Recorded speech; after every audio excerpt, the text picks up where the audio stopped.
Stephen Kopritz, who you'll hear from today. So the show format, typically we do a 60-minute segment where 30 to 45 minutes we'll do a discussion, and then we'll have a 15-minute post-show Q&A. But we've got so much to get to this month. There's been so much that's happened. This show today is going to actually be a 90-minute special. So we're going to go for probably almost a full hour with the discussion. And then for those of you guys who are with us live here, and you've registered for the Zoom webinar session today, we're going to go into the Q&A in the post show. Also, if you have any questions for us, there's going to be a couple of ways that you could do that. And we're going to get all the way through our interview today. And then basically you can either raise your hand or you'll see a Q&A box where you can ask your questions there.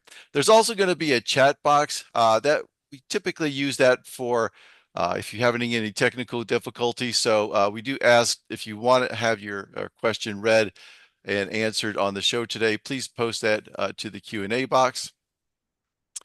And also, if you want to watch a recording of this show, we are recording it. You can find that on our YouTube channel at govology.com/YouTube. You can also listen to it on Spotify. And also, I want to point you to what inspired this whole show to begin with, which is Stephen Kopritz's GovCon Roundup newsletter. And if you want to get to his newsletter and subscribe to it, you can go to govology.com/roundup-newsletter. And last but not least, we do these once a month, and it's really a good way just to keep up with all the changes, because there's so much that happens, and it's hard to for even myself and Stephen to keep up with things sometimes. But this is why we believe this is important for everyone. So if you want to join us on our next show, you can go to govology.com/roundup. Probably here in a few days, we'll have up our next episode and what we're going to be talking about.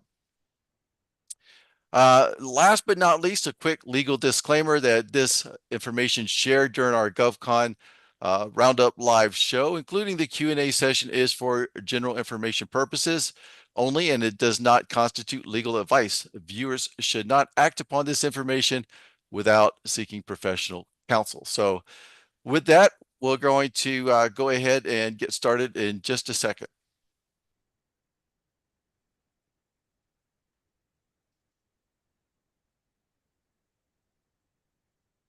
Maneuver my screen here so I can see.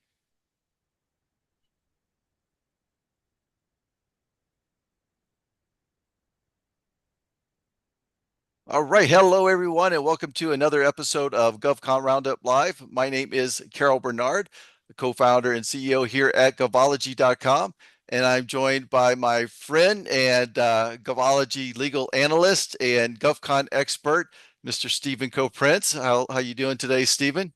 Hey, doing great, Carol. Good to be here with you again for one of our GovCon Roundup Live editions. I'm looking forward to it. Yeah, we've got a lot to get to today, and this is going to be a special session. Typically, we go for about an hour or so, but today we're going to be doing probably a little bit of overtime because we've got a lot to get to. We originally planned this show to really just talk about some of the changes within the WOSB program, but there's been so much that's happened over the last month. We thought, hey, we really need to cover some of these topics, and it's also very timely because some of the things that we're going to be discussing today has a time-bound window where you might want to submit some comments in relation to some of the changes that we're going to be talking about. So let's go ahead and just dive right in, Stephen. So let's first start with the WOSB program, Stephen. Could you talk about a little bit about the history of the program? How has the program compared to like some of the other socioeconomic programs in terms of usage and set aside by government agencies? And then, what do you see as some of the past challenges and maybe some of the up to maybe the recent times before we get into the changes that are being proposed in the FAR overhaul? What are some of those challenges that you've seen with the program overall? Yeah, it's a great question, great jumping off point. And those who follow my GovCon Roundup Live or excuse me, just GovCon Roundup newsletter on LinkedIn know that there have been in the last, several months, I've published a number of articles on the Women-Owned Small Business Program, both in terms of some changes and potential changes to the program, but also trying to focus a little bit more on what you mentioned right there, Carol, which is the actual usage of the program and the tools that it provides contracting officers to be able to push business to the prime contracting level. We can talk a little bit later as well as the subcontracting level and large primes. That's something we'll talk about too. But at the prime contract level, the tools of set aside and sole source contracts. So let's step back a little bit. This woman-owned small business program, um, where does it fit in the broader realm of federal government contracting, and specifically the preference programs, the small business preference programs that are established under the SBA, Small Business Administration regulations, and in FAR Part 19. Well, we go back really almost 20 years or so now. It seems like sometimes like it's been longer than that. Sometimes it feels like it's just yesterday when this program, this idea and the reality of a program for women-owned small businesses started to take effect and find its way into the FAR. And the notion then was, look, it's a valid notion based on the statistical research that the SBA has done in many, many industries, is that in many industries in this country, women-owned businesses have historically not done very well. They haven't won what would be considered a fair proportion of the work based on their representation within that field. And so, how do we promote women-owned businesses as a federal government entity? And so, what was developed was this woman-owned small business program, and it was limited it initially in two important ways when it first found its way into the FAR. First, it was limited by NAICS codes. In other words, the woman-owned small business set-asides were only available under certain NAICS codes. That continues today, by the way. That has been a point of common frustration among women-owned small business owners. They'll say, well, why are our contracts restricted by NAICS codes, whereas contracts for HubZone are not? True. Contracts for SDVOSB are not. Also true.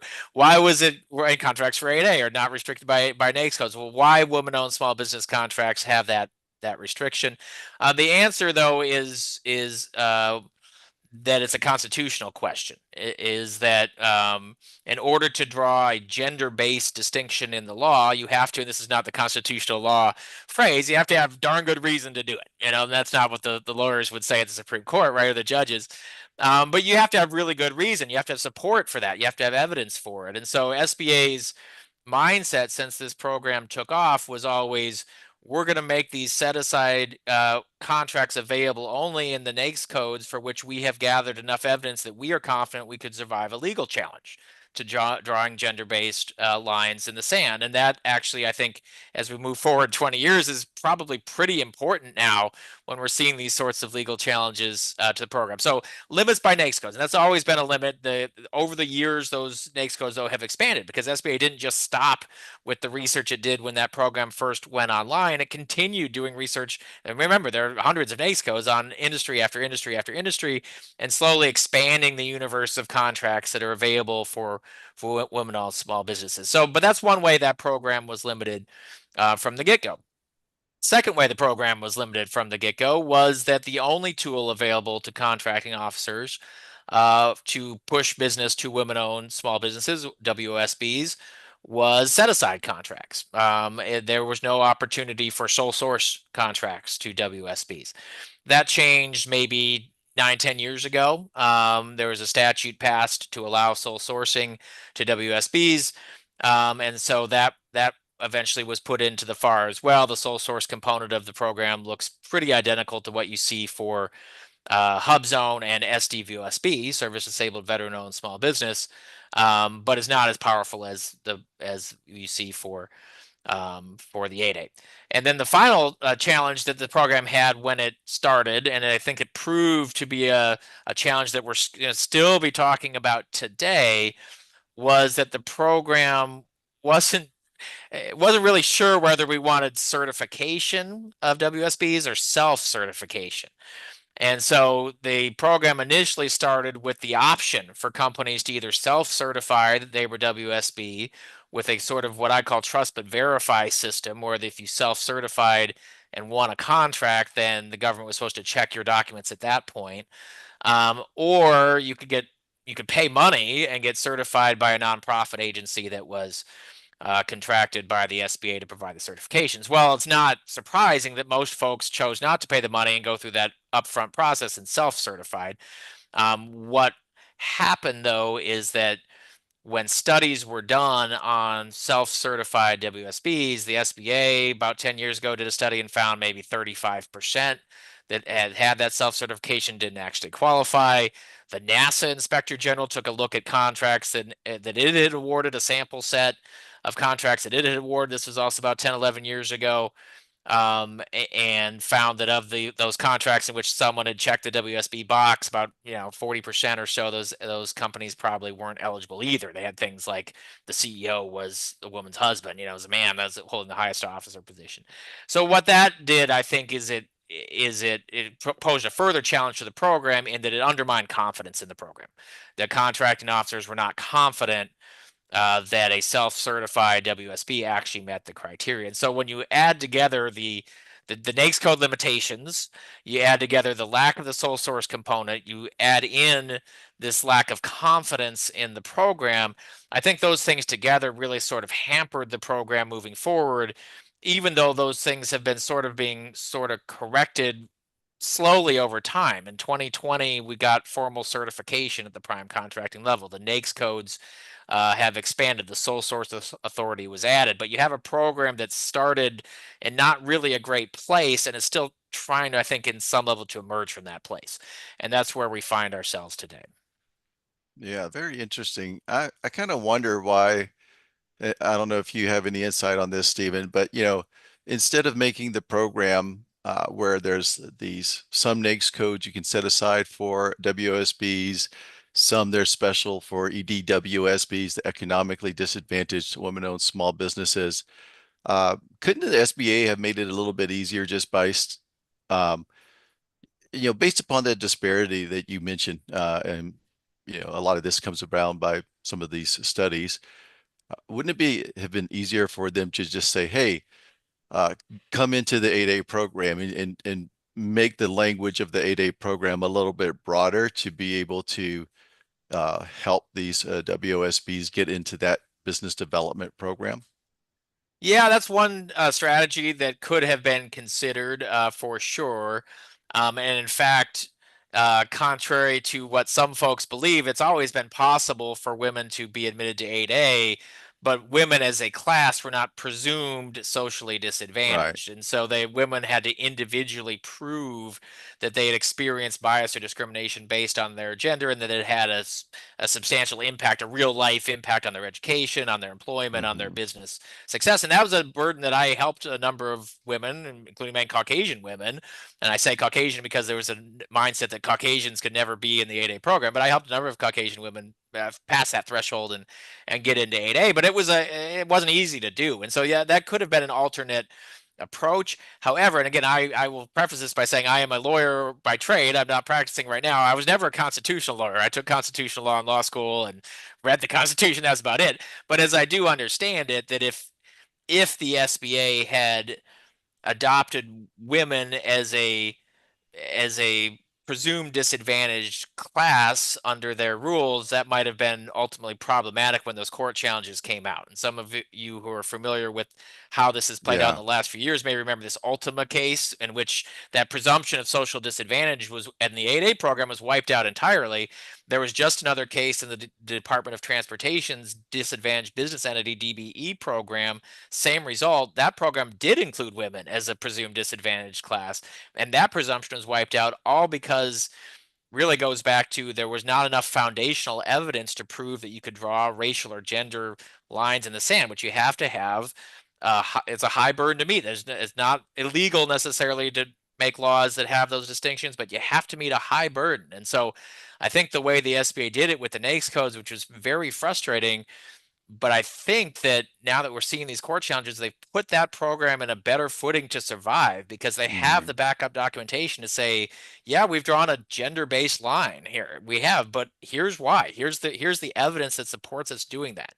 And it meets that threshold in a way that I think 8A never did. For example, 8A would have for, had a situation where they would just start listing countries in a place and say, well, if you're from South Korea, you're presumed disadvantaged, but if you're from North Korea, you're not. And I'm like, Yeah.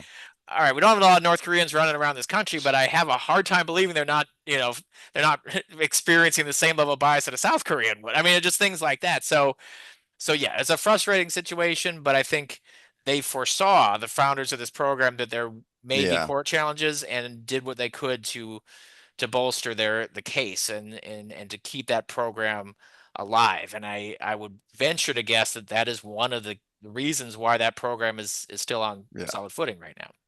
Yeah, because truly, I mean, even though it on the surface kind of looks like a minority business program, and some states have the minority business programs, it's really, if you meet the socially and economically disadvantaged criteria, really anybody could apply for the program. Yeah, that's it. And so 8A that way, now and the DOT DBE program is now where you have to meet certain economic thresholds of net worth and income. You have to fall below those thresholds. And then you just have to prove that you personally have experienced bias or discrimination based on some sort of objective characteristic, which could be your race, could be your gender, could be a disability. There are all sorts of different religion, different factors that may have caused that in your life you've experienced bias or discrimination that had a concrete and that held you back in some way in education, employment, and or business. And so that's where these programs are right now.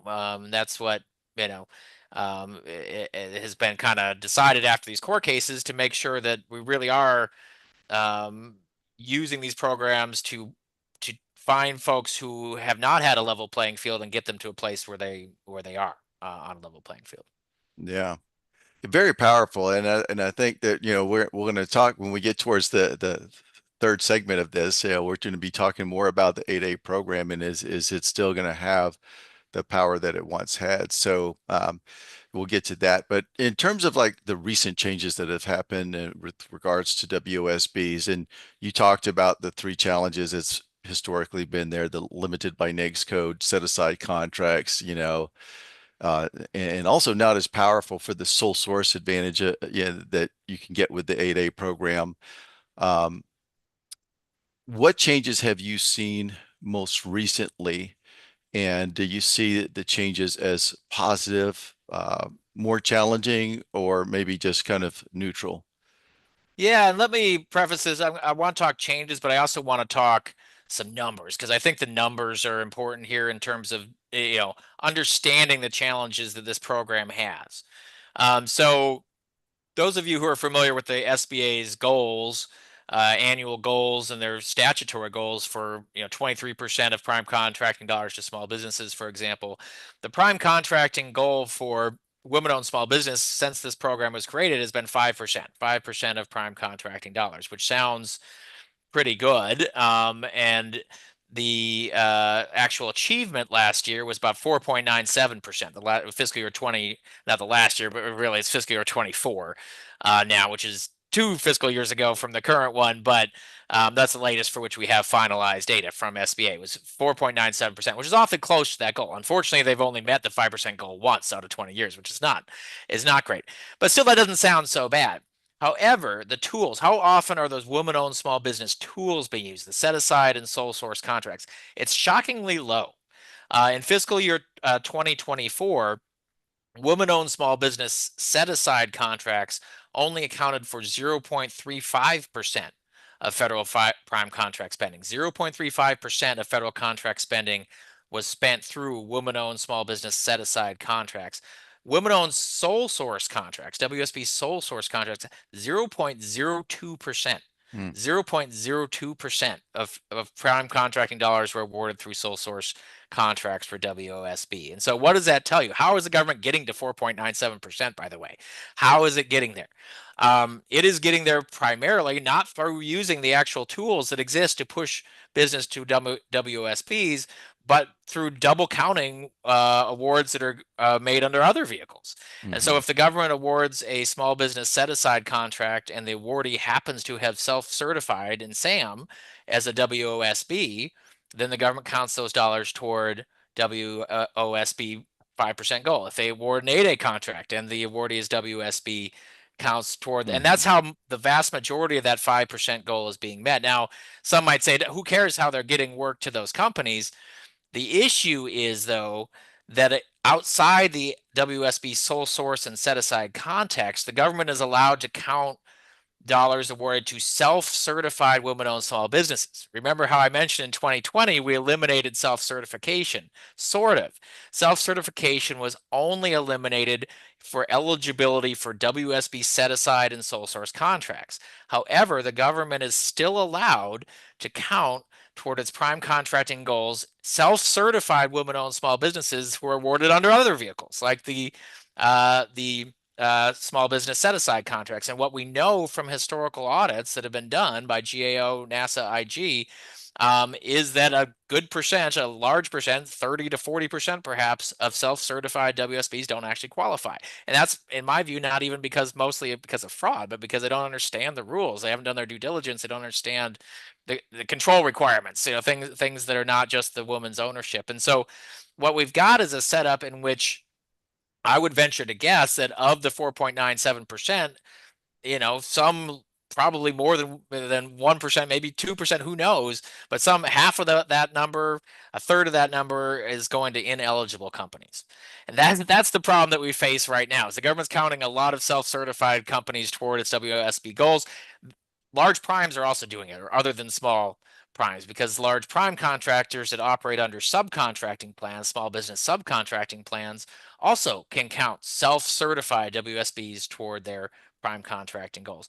So that's where we are now, and that's what the changes that we're seeing is this push away from these vestiges of self-certification. Well, and I think that will be helpful in bringing real clarity to how many of these dollars are going to actual eligible certified women-owned small businesses. So we've seen one recent change and one potential change that are big in that area.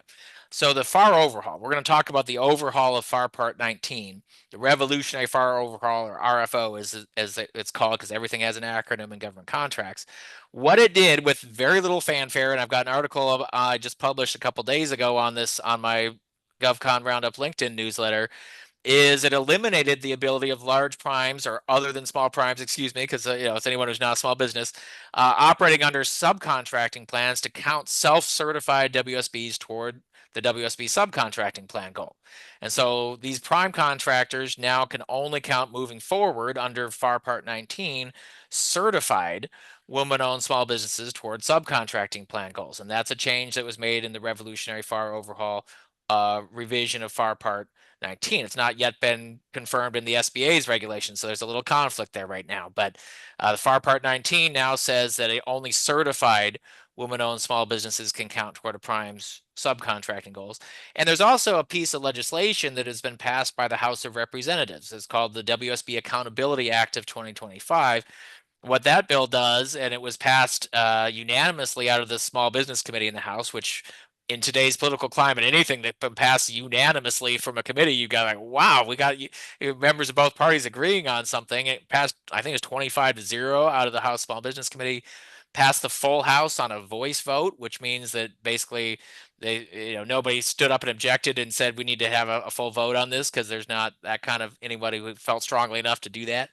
And so it's in front of the Senate now. And if that bill goes through, what it would do is it would prevent the government from counting at the prime contract level dollars awarded to self-certified WSBs toward that 5% goal.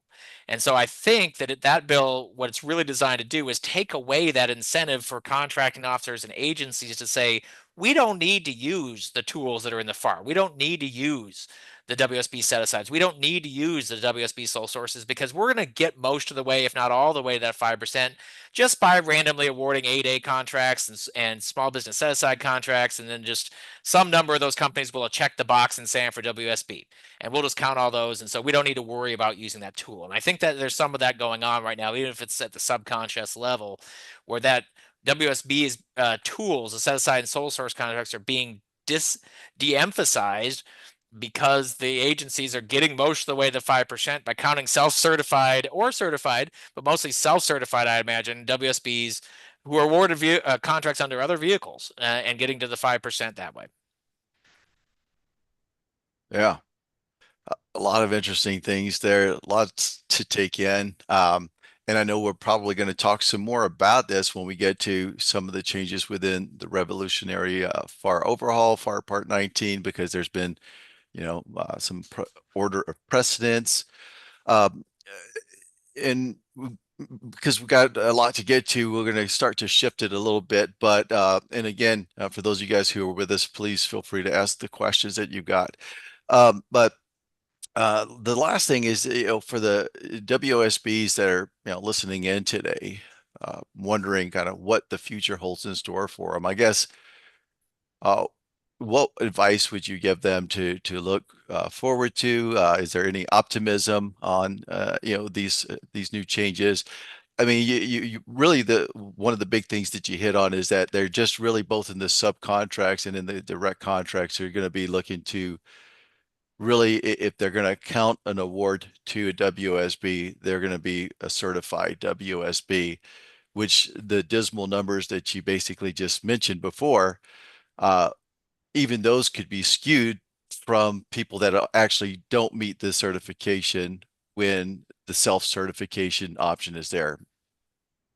Is that Yeah, so accurate? we know that when contracts are awarded by WSB set aside or sole source, those go only to certified companies because that's been required since 2020. Yeah. But that counts for 0.37% of prime contracting dollars. So the difference between 4.97 and 0.37, whatever that is, 4.6%, that universe consists of some certified companies and a lot of self-certified companies. And so if I'm a WSB now and I'm self-certified, the answer is clear. Go get your certification because that's Right. if you're doing that just at the subcontract level, self-certifying, you're going to need a certification moving forward.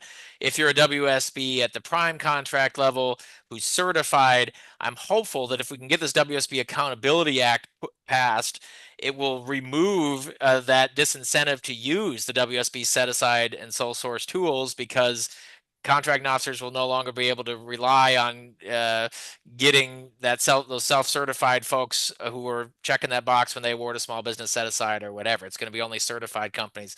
So it should increase, I would hope, the use of those tools as well.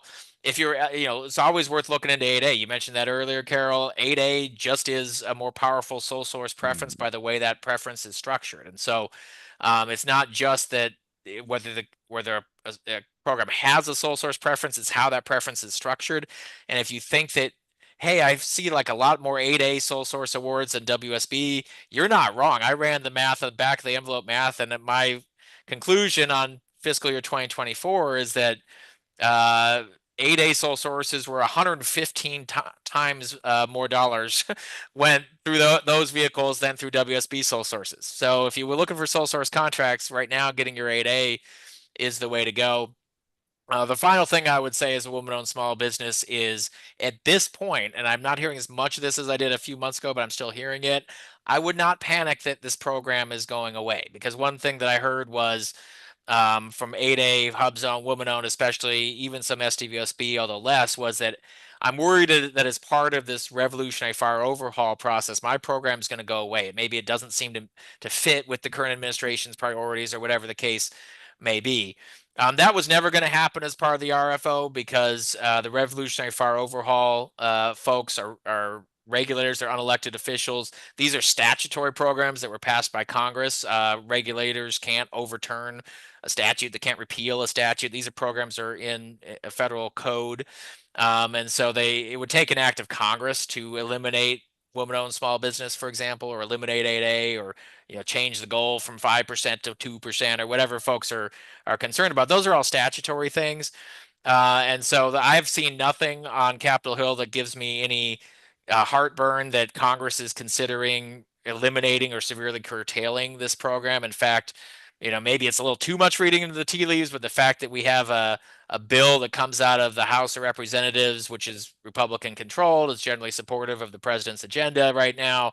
But it came out of committee, 25-0, came out of the House on a voice vote, all designed to improve the program, designed to push these dollars to eligible companies, but nobody stood up and said, "Well, I'm not voting for that bill because that's DEI or whatever." No one did that, and so that's a good sign, And maybe I'm reading too much into it, but I think it's good that you had members of both parties saying, let's improve this program. Let's target these dollars toward companies we know actually qualify, that are they're actually owned and controlled within the meaning of the regulations for women-owned small businesses. And that's exactly what the RFO folks did too. They said, let's make sure that these subcontracts are going to companies that we know qualify, that they're not self-certifying under what are complex and sometimes confusing regulations that people can easily get wrong or make false assumptions about. So I'm cautiously optimistic that this program is going in a good direction, but we'll see. It's been a long and winding road for women-owned small businesses in federal contracting, and that absolutely continues right now in 2025.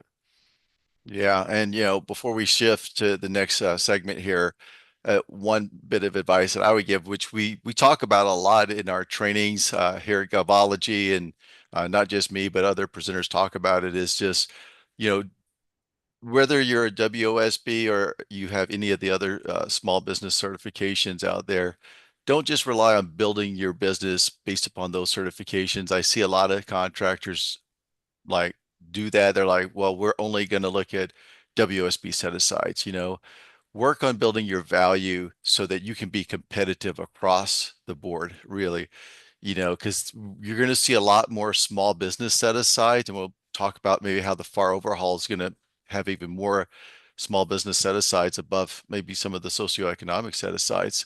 So work to be more competitive just across the board, and not only in the small business environment, but what I love to see is when a lot of those small businesses are out there openly competing head to head in full and open competitions with some of the bigger businesses and winning.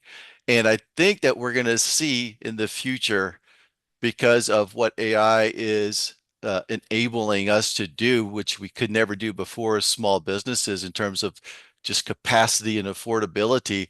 It's really going to be a new age for small business. And I believe personally, and this is just my opinion, but it's going to better help small businesses kind of level the playing field for themselves rather than trying to rely on the government to kind of create rules that you know, is designed to help, some of these various socioeconomic groups, but that it's never really quite level. But we'll get to more of that here in a second. So uh, that was a great discussion, and I know we're going to talk some more about the WOSB as it relates to some of the FAR overhaul stuff.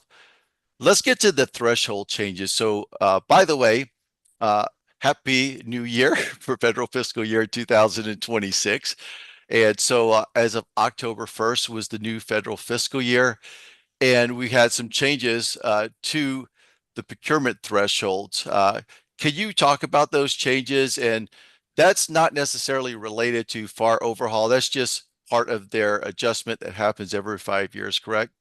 Yeah, that's it. And yes, happy fiscal new year, as is seems to be often the case. We're celebrating with the celebratory government shutdown. So that's how this seems to go in recent years. But it'll get resolved as it always does at some point. But yeah, so every 5 years, the FAR Council by statute is directed to go through and take a look at many of the dollar thresholds that are in the FAR. And so those of you who've spend a little time cuddling up with the FAR and getting to know it, know that there are a lot of different thresholds for different things. If it's below this threshold, this dollar amount, you do X. If it's above, you do Y, and those sorts of things throughout the FAR, and those are just literal dollar numbers that are in there. And then the FAR Council every year goes through, or every 5 years, excuse me, is tasked with going through, taking a look at what inflation has been like over the last 5 years, upwardly adjusting the thresholds in a manner that makes sense given the inflationary situation, as well as whatever other you know market-based type items that the FAR Council wants to consider in that making those adjustments. And so what you get is not like, hey, inflation has been X percent, and so we're literally just going to apply that to every dollar number. They usually end up being round dollar numbers. They'll say, hey, oh, this will impact X number of contractors or Y number of contractors. But what you see is that the thresholds go up by some number every 5 years. And so that's what just happened. That was a proposed rule that came about last year when the FAR Council went through and actually did a lot of the math and said, here's what we're planning to do. Public, give us your feedback. Just took effect October 1st. The final rule just took effect October 1st to raise those thresholds. Yeah. So what are the new thresholds? Well, there are a bunch of them. There are a bunch of Well, them, what and are the so big ones? they're big ones. So here, let's talk about three of the ones that I think are biggest, especially from a small business perspective. We can mention a few others as well. So first, your micro purchase threshold. That's the threshold by which really kind of sort of it's not entirely true, but to oversimplify somewhat, all bets are off. That's where the government often can just kind of use the government purchase card and buy stuff without worrying about a lot of the regulatory red tape. That's been at $10,000. That's going up to $15,000, and it's now up to Wow. $15,000. So that's That's a one. 50% increase. It's a 50% increase, and so we know that inflation's been running hot, but that's a I imagine a bigger increase than the general inflationary amount over that time. So 10,000 to $15,000. The FAR Council, as part of this process, gives some explanations. They're required by there's actually a lot of statutes that go into regulation writing under the Administrative Procedure Act. Carol knows this because we did a lengthy, was it like a 6 hour course on this subject for a group a couple times. Some of those regulations require the government to analyze kind of the impact of these changes and how many folks would be affected by them. What the FAR Council came up with respect to this micro purchase threshold change is that it would be it said by a 9% increase in the number of acquisitions that are covered by the MPT. And so you've got a 50% increase, but they said it wouldn't actually be 50% more contracts that are being covered by the micro purchase threshold. It'd be about 9% was their Hmm. guess there. So, but it is still an important increase. The second one, a big change, is the simplified acquisition threshold. And simplified acquisition threshold is that threshold under which the government can use streamlined, simplified, more efficient procedures to buy goods or services. The base uh, simplified acquisition threshold, or SAT, has been for the last several years at $250,000. That's now up to $350,000. That base SAT. There's a separate. We don't use this term simplified acquisition threshold, but there's separate authorization to use simplified procedures for certain commercial products and commercial services. It's in FAR Part 13, 13.5, and that threshold has been at 7.5 million. That's going up to 9 million. And so that's a separate, and again, it's not the simplified acquisition threshold, but a special authorization to use simplified acquisition procedures for certain commercial items up to 9 million under that FAR 13.5 authority there.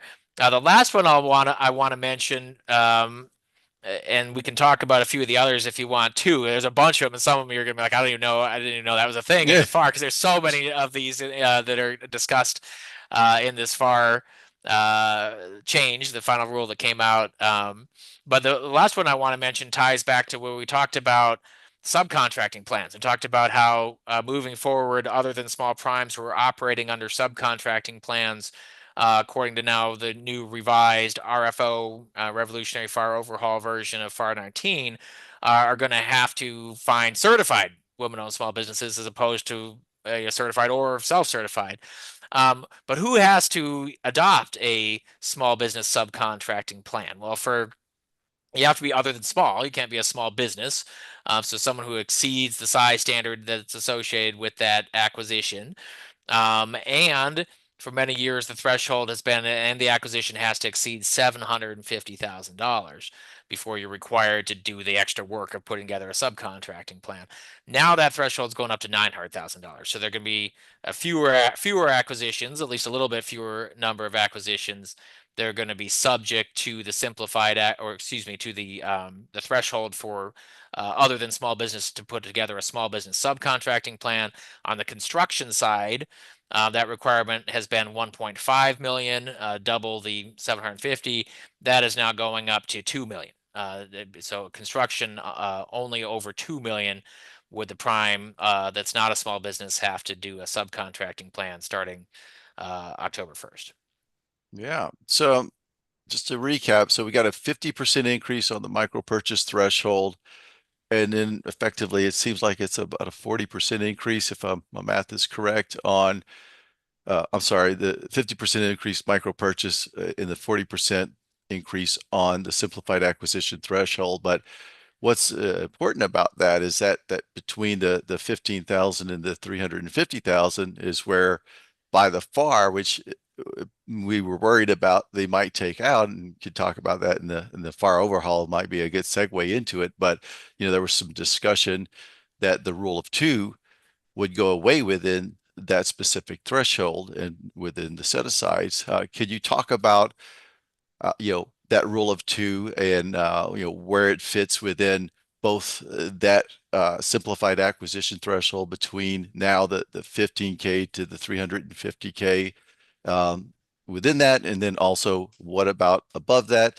I guess it would be good to talk about how does that operate within the micro purchase because there's not really set asides in the micro purchase, and so there's kind of like three different thresholds now for small businesses to kind of take consideration into when it comes to when they're looking at something within the dollar of an acquisition.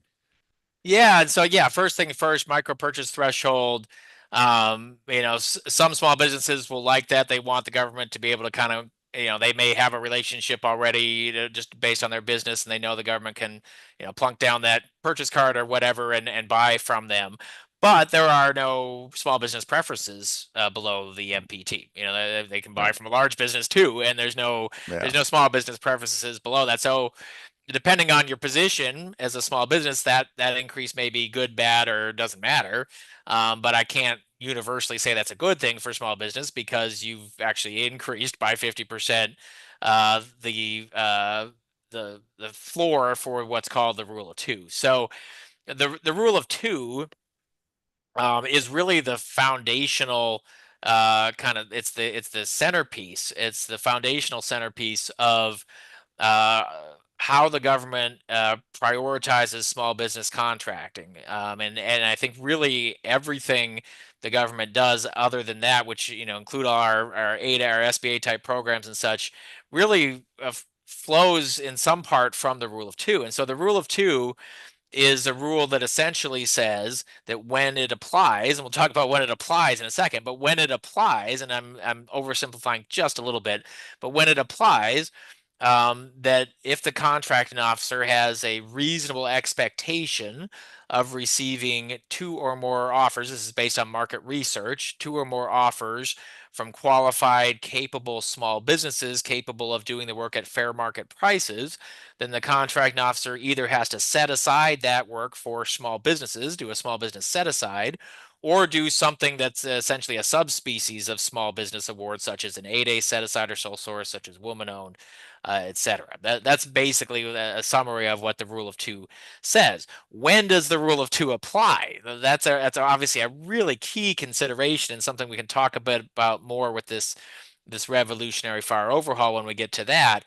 But there's two components of the rule of two as to when it applies. One is statute. Remember, statute is what Congress passes. Congress, House and Senate, bill on the Hill type thing, and the president typically signs that into law. Then there's regulation, and regulation is usually fleshes out the statute, makes it more applicable to folks, but it's written by unelected officials, and a regulation cannot conflict with the statute. The statute governs over a conflicting regulation, and so the regulation is just meant to give more life to statutes in many cases. And FAR is a regulation, federal acquisition regulation. It's written by FAR counsel, unelected officials operating under statutory authority. So the statute says what Congress has written into law says that any acquisition between the micro purchase and simplified acquisition thresholds, the rule of two must apply. That's what the statute says. And so as at a statutory level, this increase of the SAT from 250 to 350 is a big deal because this means that's $100,000 increase in the universe of of dollars by which statutorily are protected for small business competition under that rule of two. Once you factor in that the floor went up by 5,000, it's a $995,000 change to the benefit of small businesses. However, the rule of two has long been under the FAR, has long been broader than just what the statute says, because the statute also says, hey, FAR Council, we want you to write regulations that ensure that a fair proportion of federal prime contracting dollars go to small businesses. And what the FAR Council has done with that for many years, for decades, has said, you know what works really well? That rule of two. And so even though the rule of two statutorily only must be applied between the MPT and SAT, we as a FAR Council think that's the best way to fulfill our mission of ensuring a fair proportion of contracting dollars above the SAT also go to small businesses. And so the FAR has long had a component saying that above the simplified acquisition threshold, yeah, the rule of two applies as well. And in the pre-RFO FAR, there were a slightly different terminology they used to define it. It was not quite as strict, but it was still applied above that threshold. So when we talk about the revolutionary FAR overhaul process taking place, there was a lot of consternation and concern among the small business community that the rule of two above the simplified acquisition threshold would go away, because the FAR Council has absolute right to do that. And in fact, the executive order underpinning this RFO process said we want to bring the FAR back to its statutory roots. We want to eliminate most stuff in the FAR that's not statute required by statute, which the rule of two above the simplified acquisition threshold absolutely is not. It is it's been a fundamental piece of federal procurement policy for a long, long time, but it's only required by statute above that SAT. So where we end up here, and we can talk about the RFO in a minute, is a situation where these threshold increases aren't necessarily going to have a real life impact right now on which acquisitions are subject to the rule of two. But it does put more acquisitions in that universe of being protected by statute from any future regulators who might just say, you know what, we're not cool with that rule of two above a certain threshold. They can remove it above the SAT, but without Congress cannot remove it between the MPT and the SAT. Hmm.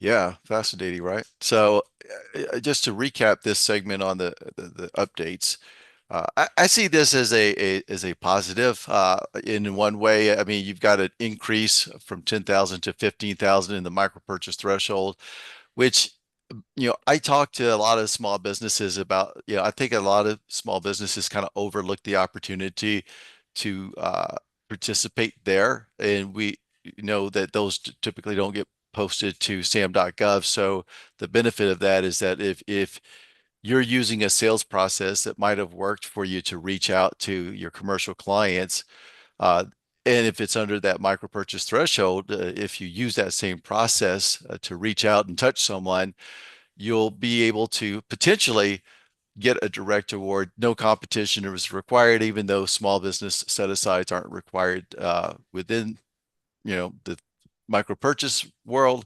Usually, if you could basically influence that demand, you don't even have to compete for it. So that's, I think, a big plus. And then on the other side, seeing the increase of the threshold for the simplified acquisition threshold, yeah, so you kind of lose 5,000 there on one end, and then you gain on the other end. So I guess it's about a net gain of, if my math is right, $95,000 in new set aside opportunity under the simplified acquisition threshold.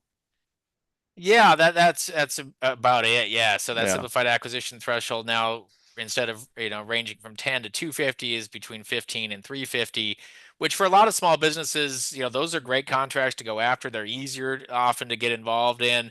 Sometimes you'll find that some of the large businesses just aren't playing in those sandboxes. They're not interested in the smaller stuff, and so Hmm.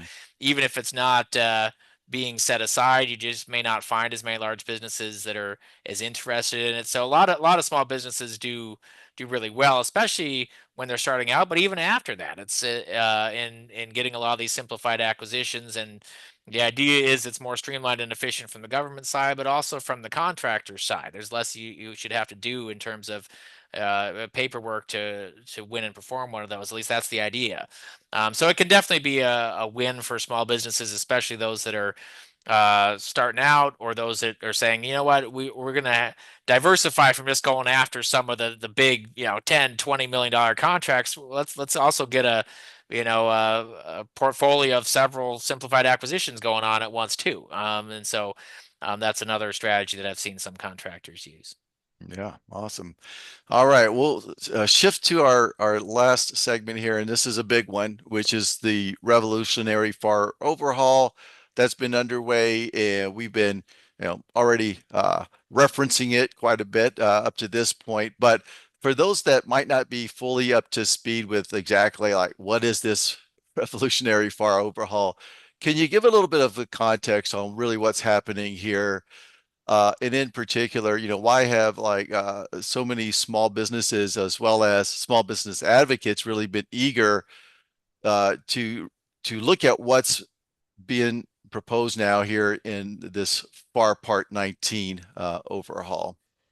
Yeah, so the Revolutionary Fire overhaul process goes back to an executive order that was issued by the president in March. And what the president's executive order said was, we got this huge, crazy thing called the FAR. It's big, it's cumbersome, it's too much.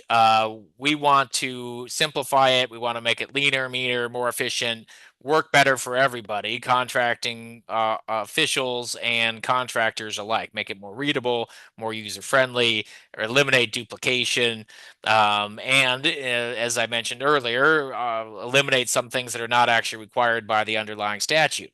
And so that was the genesis of this. Those who follow the ordinary process of amending the FAR know that it can take a long, long time to get something into the FAR. It took, after the SBA published a revision to the limitations on subcontracting several years ago, it took the FAR Council 5 years to essentially copy that into the FAR. And so it's not always the quickest process. However, this executive order said we're going to overhaul the whole FAR. We're going to do it in about 6 months. We want you to do that in 6 months. We want it done by October, and they've pretty much gotten there at this point. And so it was a process that kicked off. It was as I said, it was a time crunchy type process to take a look at every single piece of the FAR, go through and find which items are required by statute, which ones aren't, which stuff is too wordy, too burdensome, makes little sense, is repetitive, all these sorts of things. And so, on a rolling basis, this revolutionary FAR overhaul process has been publishing revised versions of each part of the FAR. And the FAR comes in 52 main parts. And so it's a lot of work. And I don't envy the folks who have undoubtedly been spending nights and weekends getting this stuff done. But they've gotten it done. I mean, they've not only published revised versions of the FAR, they've also published, in many cases, red lines that showed things they crossed out, so you could more easily track what was done. They published what they call practitioner album, which is intended for primarily for government officials, but it can also be useful for contractors to get some commentary on how to actually use the FAR. They published, it's still a work in progress, this thing called the companion guide, does some of that same stuff. I would recommend that any contractor who's working with the FAR at least take a scan through those resources as well, the practitioner album and the companion guide, because they have some really useful information in there, and it's written as best as this stuff can be in plain English.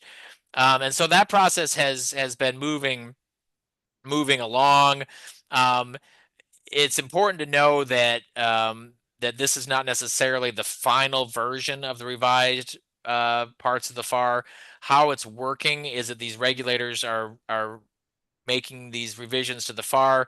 They're asking procuring agencies to temporarily adopt these revised provisions under what's called a deviation process, which allows agencies to temporarily adopt um, something that has not yet gone through the formal rulemaking process. We talked about the Administrative Procedure Act when we started a little while ago. But ultimately, each of these sections of the FAR that have been developed by the RFO, Revolutionary Fire Overhaul, have to go through the Administrative Procedure Act rulemaking process, which means they're going to be proposed to the broader public as a final rule. The public's going to have the opportunity to comment. There may be further revisions to these rules based on public comment, and then they'll become finalized versions of the revised FAR. And so that will be an opportunity for small businesses and anyone else who's interested to have more input on what the final version of these rules look like. But in the meantime, we got to live with them, right? Because agencies are adopting them as deviations. They're in place on a temporary basis.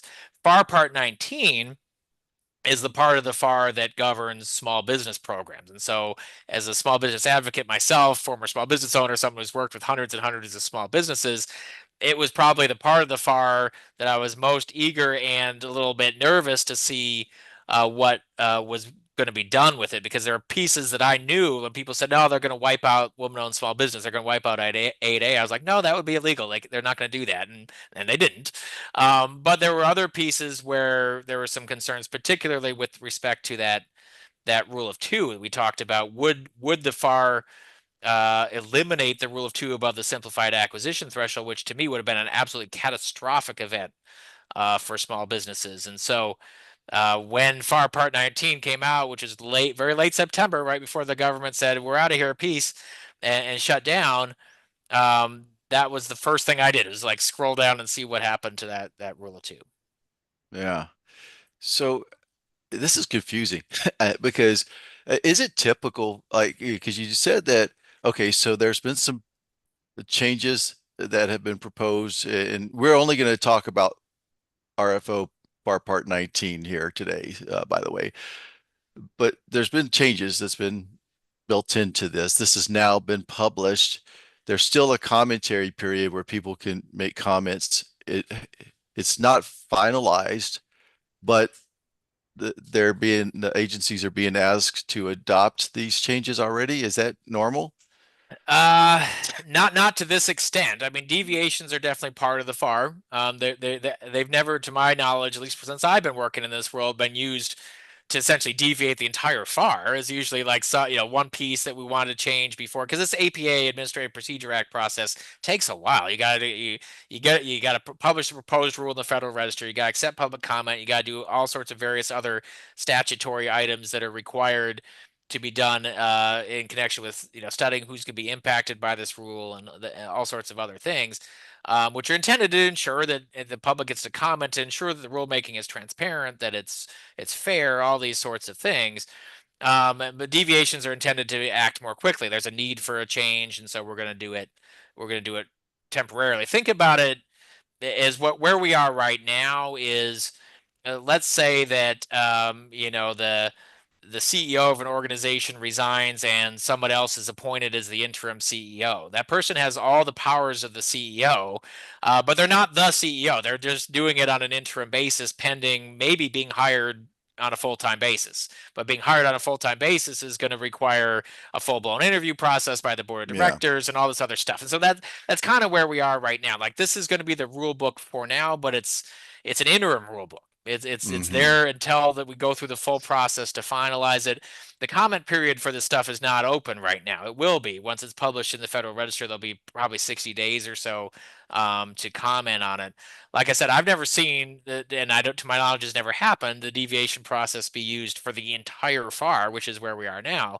But that doesn't mean that it's not absolutely valid and in effect. And so that's where we are right now. So you should Yeah. consider that these rules are in place, but they are Right. still interim rules that are being could be changed before their final in, who knows, a couple years or something like that. Yeah. So the takeaway is that the changes that we're about to talk about here are kind of getting rolled in agency by agency. And so contractors may expect that, they'll see some of these things happening in some agencies before maybe even others. Yeah, absolutely. That's the other thing about the deviation process, is that each agency has to say, "Yep, we're adopting the deviation." They'll sign some memo, or their head of agency will sign off on doing a deviation.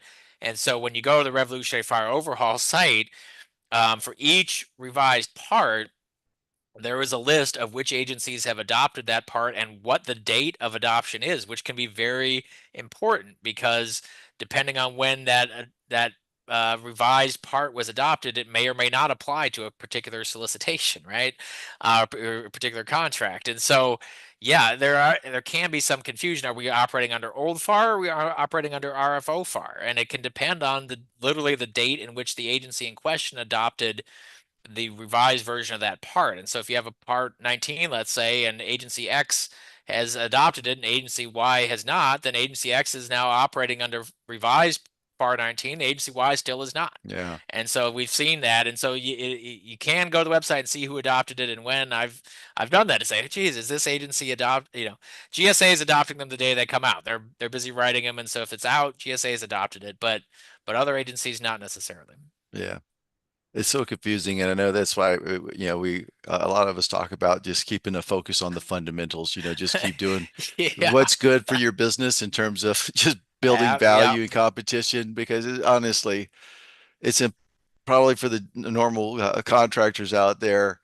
I mean, you can't really like know all of this stuff, but the best you can do is what you can control within your own framework, I think is the thing there. So let's Yeah. go ahead and jump into those changes, Stephen. What are the big changes that you've seen within that revolutionary FAR overhaul as it relates to FAR Part 19 in the small business section?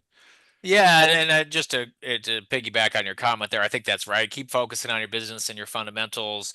It's good to know this stuff at a high level. That's why we're having this discussion, know what's going on out there in the broader procurement world. But if, I can barely keep it up with this stuff, and I don't have a contracting business to run, right? I mean, there's a lot there. So don't Yeah, be afraid to take advantage of experts who are out there. And that's not a me trying to sell my services. I don't do that anymore. Um, but there are folks out there who could help you. If you're like, I'm not sure which version of the FAR applies to this solicitation, can somebody help me? There's somebody out there who can help yeah, you. So don't be afraid to yeah, take advantage of that stuff. So yeah. So first things first, and I didn't want to do spoilers, but FAR Part 19, the big question when it came out for me that I immediately scrolled to was, what the heck happened to that rule of two? Because it was absolutely within the power of the revolutionary FAR overhaul drafters to eliminate the rule of two preference above the simplified acquisition threshold, which at the time was $250,000. Now it's 350. But anything over 350, and of course anything below the MPT, but that's not what was on the table. But anything above 350 could have been on the chopping block. And to me, like I said, that would have been absolutely catastrophic from a small business advocacy perspective, because so many of the dollars that are going to small businesses are generated by rule of two set asides that are, or that the rule of two applies and the contracting officer says, you know what, instead of doing a small business set aside, I'm going to do a woman owned small business set aside. I'm going to do 8A sole source, whatever the case is. So that's the first thing I looked at. And that's a case of, I think, good news, but also bad news. And so the very good news is that the revolutionary FAR overhaul redraft of FAR Part 19 did not eliminate the rule of two above the simplified acquisition threshold. Could have done it. And probably, one would argue that maybe, someone in that room may have said we should do this because we're asked to withdraw the FAR largely to its statutory roots, and above the SAT is not a statutory root of the FAR. However, they came out, and this I think is due in part to some really strong advocacy that was done on behalf of small businesses by a lot of organizations out there. I'm not going to name them by name, but there was a lot of advocacy out there on behalf of retaining the rule of two above the simplified acquisition threshold and saying it's going to be catastrophic if you don't. And so the revolutionary FAR overhaul drafters said, yep, we get it. It's not in the statute above the SAT, but it's been on the books for a long, long time. It's fundamental to good procurement. That's essentially what they said. It's fundamental to good procurement to have this rule of two apply above the simplified acquisition threshold. So contracting officers, regardless of whether it's above or below the SAT, if you've got an acquisition above the micro purchase threshold, you must apply the rule of two, just as you did before. In fact, even maybe even a little bit more so, because they eliminated the RFO eliminated the slight wording differences between the rule of two below the simplified acquisition threshold and above that existed in the previous version of the FAR. They just combined it all into one. Instead of, if it's above the MPT, rule of two, it's fundamental to good procurement. It's essential. We're keeping it. So that's great news. And to everybody who advocated for that result, Thank you for your advocacy on behalf, my own personal behalf, and for those who were in that room, that revolutionary fire overhaul process room, who came to that conclusion and said, nope, this is really fundamental. We're going to stick with the rule of two. Thank you for doing that. Again, this is just my personal opinion, but thank you for doing that. It's not completely good news though from the rule of two perspective, because there has been a very important question out there, um, which is, okay, we know the rule of two applies when you're awarding a contract, a new contract vehicle that is above the simplified acquisition threshold or below, um, and that continues. But what about an order? What about a task or delivery order under a multiple award contract, under a MAC? And the GSA schedule is its own universe, so we're not going to talk. And so that's always been kind of outside this rubric. And so the on the GSA schedule, the answer has always been the Rule 2 doesn't apply. But the GSA now has the ability, or the agencies now have the ability to do optional set asides under the schedule. So forget about the schedule. But with respect to other MACs, other multiple award contracts in which there may be both large and small business holders of that contract, of that vehicle, there's been an outstanding question as to whether, when awarding or doing a competition for an order, the rule of two applies there. If we've got 100 awardees of a MAC and 25 are small businesses and 75 are large, and we as a contracting officer know that 10 of those small businesses are qualified, capable, likely to submit fair priced offers, we want to compete in order. Do we have to limit it to those 25 small businesses, or can we open it to the full field?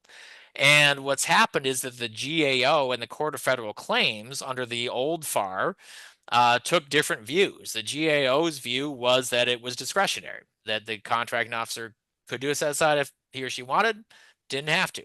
Court of Federal Claims had a different opinion, and a year or two ago, in a decision called Tolliver, said, no, it's mandatory. That if you have that situation, like I mentioned, where you've got two or more holders of the MAC that are qualified, capable small businesses likely to submit at fair market prices, then you have to apply the rule two and do the order competition um, for just the small businesses.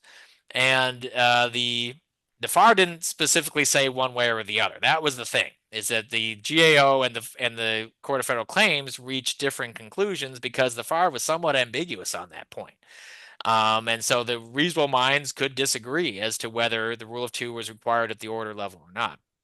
The RFO answers that question in the GAO's favor. The RFO version of FAR Part 19 says that the application of the rule of two to orders under multiple award contracts is purely discretionary. It's purely discretionary. It's up to the contracting officer.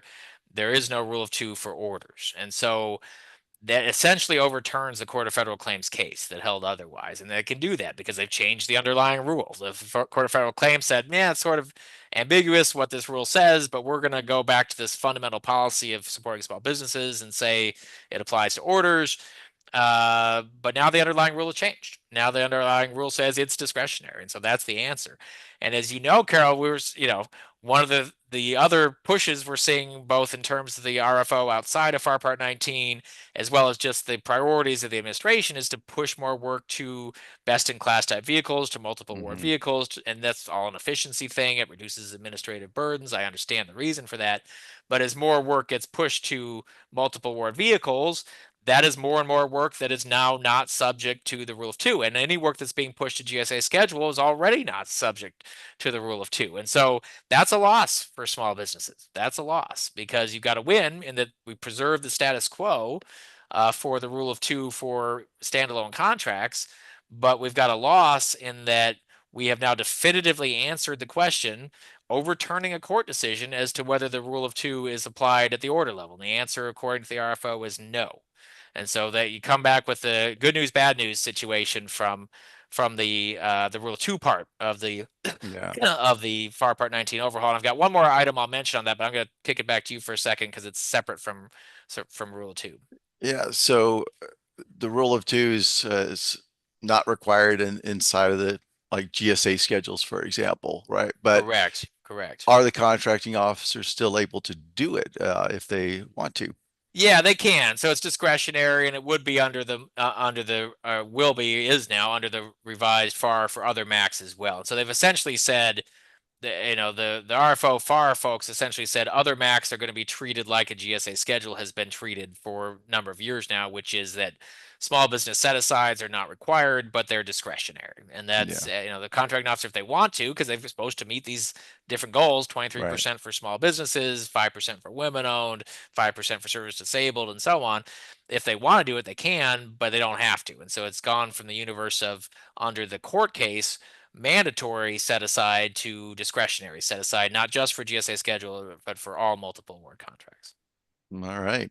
A couple of more things, and I know we're already getting to Yep. our 90 minutes, and we We still just want to get to talk about this we stuff, still but want yeah, to get to the questions, we but do. there's a couple of more big things too. And I think as I was reading into this, there's some changes with regards to the order of priority in set asides.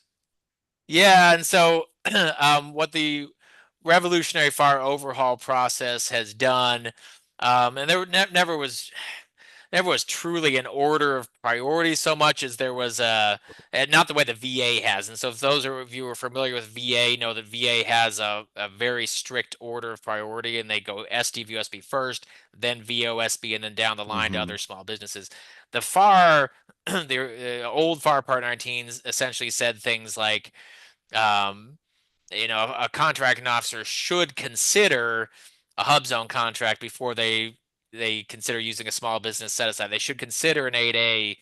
Kind of these should consider language, but it's legally unenforceable. It was more just like Hmm. a policy perspective, but should consider is no one can sue and say I'm a hub zone. You didn't consider me. They're like, yeah, I thought about it, and that I didn't do it. So, but they took that language out, and so it was more from a policy perspective to put the to take that language out and have small business set aside contracts sort of be on the same level as 8A, Hub Zone, women owned, and STVOSB, even just from a should we consider one before the other? Hmm. And that's true now in FAR Part 19. It's not true for VA. This doesn't change the VAR, the VA Acquisition Regulation Supplement. Though that priority system is dictated by statute, so that hasn't gone anywhere. So if you're a VA contractor, you're like, oh, good, I'm a small business set aside. Now I'm on the same level playing field as the STVSBs for VA. Nope, you're not. They have a unique system. But the FAR has now kind of been normalized to say, not only as a contracting officer before could you do a small business set aside, even though you knew there were multiple hub zones, for example, that but you just had to consider doing one. Like, nah, I'd rather have 10 small businesses bid than two hub zones, and that was good enough. Now you don't even have to do that. And there's one other area in which the FAR kind of overhaul sort of equalizes programs a little bit is this so-called once 8A always 8A rule. And that's the rule that it says that once work is put inside the 8A program, once it's issued as an 8A set aside or sole source contract, the follow-on contract ordinarily should remain in the 8A program unless there's various exceptions that for that, like it's new work because we added a bunch of new stuff or took stuff away or whatever. But generally speaking, what that has meant is that once, especially a services type contract is in the 8A program, then the follow on contract stays there and it stays there and it stays there and stays there. The FAR overhaul says that work can be removed from the 8A program without going to SBA for consent, which sometimes contract officers had to go to the SBA to get work removed, simply because the contracting officer wants to place that work with an STVSB set aside, with a woman-owned small business set aside, or with a hub zone set aside. And so it says, look, desire to compete the work in one of those other programs is good enough reason to take the work out of 8A, despite the once 8A always 8A rule. And so I think that's good news for companies that hold those other certifications for sure. I think it's also good news for 8A companies who are going to graduate soon who have dual certifications, because a lot of times what happens is an 8A incumbent graduates 9-year program term, they can't compete for the follow-on as the prime contractor Yeah. because his work stays in the 8A program and the incumbent goes. And so an agency that likes the incumbent may say, well, you're both an STVOSB and 8A. So we know you're graduating from 8A, so we want you to have a chance to compete for this work. We're going to put it in STVOSB. And the Yeah. agency can do that now. I'm not sure that it's really a disadvantage to 8A because people say, well, it means more work's going to come out of the 8A program. Yeah, I suppose so, but I wonder if more work is going to get added to the 8A program too, because contracting Yeah. officers are not going to be worried that that work gets stuck there. And in the same Yeah. way that, so we'll see how that goes. But that's an important change that, again, it kind of was this policy of Right. equality among these programs. But it also benefits the 8A graduates in a lot of Yeah. ways because before they couldn't, I mean, which was kind of silly in a way because it's like the idea is like you're building up this past performance and experience on a contract that you can't even compete for anymore in the future. Yep. And I've worked with So, so many folks who's like were in that exact situation. They're graduated or they're graduating before that work's gonna be bid. And they had to become a subcontractor to somebody else or try to be a joint venture partner to somebody else so they could still get a piece of it. But it's an awkward relationship because now you've got the incumbent as your sub and you're supposed to be, some other 8A in charge, but the incumbent's the one who really knows what they're doing. It's odd. And so it gives us successful incumbents who hold another certification. Keep in mind that this is only for woman-owned hub zone and SDVSB. They can't. It's not to remove it to do a small business set aside. But if you hold one of those other certifications, then the agency could choose to remove it from 8A and compete it under the certification you hold, and that would give you the chance to retain that contract. yeah, and I think that might set up more opportunities also if you've got the WOSB, SDVOSB, or Hub Zone certification to have a relationship built. Maybe there's an 8A graduating that doesn't have any certifications outside of small business that they hold. So that might give an opportunity, where it used to be in the past where that, contractor would typically only be looking for another 8A firm that they could basically continue on with. They may be looking for partnerships that potentially now, if they have a good relationship with a WOSB or an SDVOSB firm, they could kind of, I don't like to use the word lobby, but they could kind of lobby the contracting officers to say, hey, we've got this great team now, like we've got this great partner that's a WSB, and we'd love to, potentially have a set aside under this new program. Yeah, it just opens up all those sorts of opportunities, and I think that talking about successful incumbents, there's often a case where the government says, "Man, we'd love to be, we'd love to give these guys a chance to compete for their own work. They've done such a good job, and we don't want to have to take a risk on somebody else unnecessarily." So that stuff can work. We'll see how this all plays out in practice, but I think it's an interesting change and one that sets up some these teaming and kind of strategic conversations that you just hit on there, Carol. Yeah, so there's a lot more, and I would encourage you guys that if you really want to dive into more of what we talked about here, there's some places that you could go. One last thing before we actually end the show, and then we'll go to our Q&A, Stephen. And while you're talking about this, I'm gonna pull up a slide that I have for everyone, and I want to talk about it. I want to show the website because you mentioned there's going to be some opportunities for public comment under the rulemaking later, but there's currently still some opportunities for feedback. So I want to share my screen here, uh, and I want to show this site. All right. So can you talk about that, Stephen, and what does this mean? Because there's the rulemaking and public comment, but then there's also this area on this site, and you could just Google Revolutionary Far Overhaul Part 19. You'll probably find this link, but this is where the new rewrite is. And then there's a little link over there where you could submit your feedback.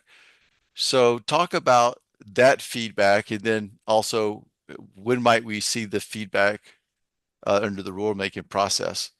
Yeah, so this is the kind of we'll call it informal feedback. So this is essentially, and I encourage folks to do this, and I know a number of small businesses did this with respect to the Rule 2.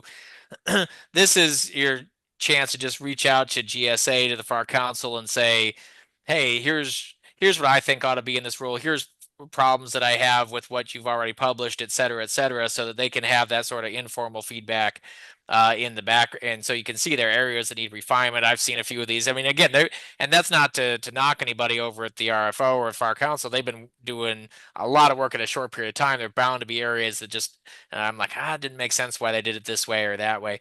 So you can do that. You can say, I'm a small business and please keep the rule of two, which a number did. Thank you for keeping the rule of two, et cetera, et cetera. So this is as they now have published the revised FAR overhaul kind of draft version one, they are going back and making a few amendments, corrections to their own deviations. We've seen a couple parts that have kind of like a 2.0 part of the revised FAR. So that's your comment to chance to influence maybe that process and say we've read what you published in the deviation. Here's what I think you got right. Here's what I think you got wrong. Here's what I think you should change. Here's what didn't make sense. Those sorts of things. This is not the formal rulemaking process, and so that's where and they talk about the formal rulemaking process. That's that's going to be, and I don't know when that will happen. That will be when you see that, that will be on federalregister.gov. The law says that to do a formal rulemaking process, and that's to take what's already been done here, these deviations, and turn them into permanent law. That's really what they're trying. The effort will be. My guess is maybe next year before that probably happens, but I don't know. It will be federalregister.gov, and that will be the formal process that's required by law to make permanent regulation. And that will open up a comment window. It'll probably be 60 days, something like that, where it'll be, you'll submit comments in a formal rulemaking setting to the agency, and the agency is tasked with responding to or considering all the comments that it receives that meet certain thresholds. If you're just like, I hate your rule, then they don't have to respond to that. But if you're like, hey, I think the rule should do X, Y, and Z because this, then Mhm. they in that setting are required to think about that and respond to that sort of feedback. They're not required to respond to the informal feedback. And it sounds from the website like you're probably not going to get a response, but that doesn't mean they're not reading it. And I think it's a good practice here because they're trying to get, as far as I can tell, this stuff as buttoned up as they can before they go into that formal administrative rulemaking setting. And so if they can get the public feedback in an informal basis now, that lets them go in and refine what they've done, and put a better product in front of the public when they go in for the formal process, which hopefully will narrow the time frame in which that goes from a proposed rule to a final rule. I imagine that's what they're Yeah. thinking over there. Yeah. Well, overall, I mean, it seems like OFPP and collaboration with the FAR Council has really done some good things in just terms of trying to reduce some red tape, make, procurements a little bit more streamlined for the contracting officers, and even doing some things to kind of preserve, small business utilization and level the playing field. Yeah, I mean, I think it's been, eh, they're meeting what was asked of them. I think it's a difficult project. I think that what they've produced, that by and large, Yeah. obviously I'm going to have quibbles with it here and there. Is it's more readable, it's more usable than the old FAR, which is important. I mean, that's it, and hopefully will lead to more um, you know, more efficiency in terms of procurement and more understanding of the rules, but not just through the FAR itself, but through resources like the practitioner album and the companion guide that will help contracting officials and contractors alike understand what the rules are. Now, that said, there are definitely things that I'd be like, did you have to wipe out the rule of two for orders? Like, I don't, Right. as a small business guy, I don't like that. Now, Yeah. if somebody else would say, no, I don't, we do enough for rule two as it is. That's just a policy disagreement that folks can have. And so I can say, I'm glad they did the rule of two for standalone contracts. I'm not glad they got rid of the court decision for orders, but that's a personal policy viewpoint that I have in terms of getting to a more usable product, whether you agree with the policy outcomes or not. And I agree with some and not with others, obviously. I think they've largely answered the call and are going to continue to refine this product so that we have at least a more understandable, readable rule book, which benefits everybody in the procurement community. Yeah. And you know what? Maybe we'll see some changes to that even after the more comments go in. So that's why we encourage you guys to go and make your comments here. And make your case for it. And in fact, a lot of the agencies can maybe even look to the way that the VA has operated, because even though they have a rule of two still in place, but we won't go into that, but that's because of a statutory, authority. Uh, so anyway, and people can study how that's worked at the VA, and maybe in the future they can we can come back to that, but yeah, overall, I mean, you can't really make changes, I think, especially with all the different socioeconomic groups that operate within the federal acquisition environment. If you change one thing, it's going to impact another thing, right? So, and what might be positive for one might be not for another. Yeah, absolutely. And like some of the stuff is just, just policy perspectives and outcomes. And I freely, I wear my bias on my sleeve. I'm a former small business owner. I represent primarily small businesses. Those are my people. That's my Yeah. group. I'm not shy about saying that, but I also understand that, not every battle is going to be won on behalf of small businesses. That there are other perspectives too. And the contract officers might want to open the competition to all 100 on that vehicle as opposed to 25 because they think they're going to get better pricing, better solutions, more competition. I get that. So those are just Yeah. those are just policy decisions that have to be made, and some go the way I might want, and some don't. I get that, but in terms of, like I said, putting together something that is more usable by the procurement community, I think they're definitely on the right track and seem to be working still to refine that. So that's even more usable, which has been something that's long time been needed in this environment. All right. Well, we're going to go to questions. And so before we do, I just want to say thank you guys that are watching us streaming. If you actually want to join us in our Q&A and you're just watching on YouTube right now, streaming live, you could go to govology.com/roundup, register, and come into the Q&A session. We still have some room here if you want to join us. Uh, but overall, I think again we go back to the fundamentals. If you guys just focus on your fundamentals, continuing to build up your value and really be a great contractor. And also, unless we change the topic for next month, we're planning on talking about leveraging AI. I think that this is going to be a big opportunity where small businesses can get a lot of advantages more than what even the set asides could produce potentially. So, and all this is like, well, we'll see in time how this all shakes out and what is the effect on the small business world, on, one group or another group. And so time will tell.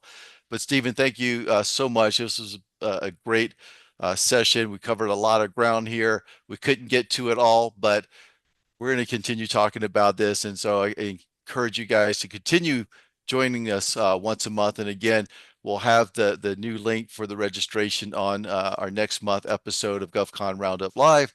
Again, at govology.com/roundup. So for those of you who are not here with us inside of the Zoom call, I'd like to say we'll see you on the next one. Thank Now you, let's, Carol. Thank you, everybody, for joining us. yes, thank you, Stephen. So let's go to the Q&A now. And Stephen, we got 2 minutes.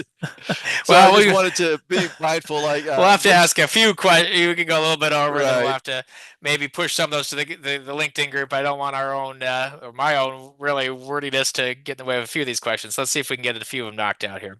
Yeah. So what is your hard stop? Just so I know, what we'll do is like we'll get as many as we can, and then we'll cut and we'll work to get some answers back to you guys that have joined us. But Yeah, I'll what? need to leave a few minutes before 2 Central, 3 Eastern. I've got a meeting at 2. So, yeah. Okay, awesome. All right. So, first question I see here, with the administration's current view of DEI being unfair and illegal, does it actually hurt us to have WOSB status? No, I don't think so. I mean, that's a concern that's been out there since kind of the administration took over, and the DEI anti-DEI initiatives that especially in the early part of the administration, maybe March, came out via various executive orders. But as I mentioned, um, I think that the the administration and its congressional allies are savvy enough to understand that programs like WSB are not DEI as they see it, not the sort of unfair DEI that they would see out there.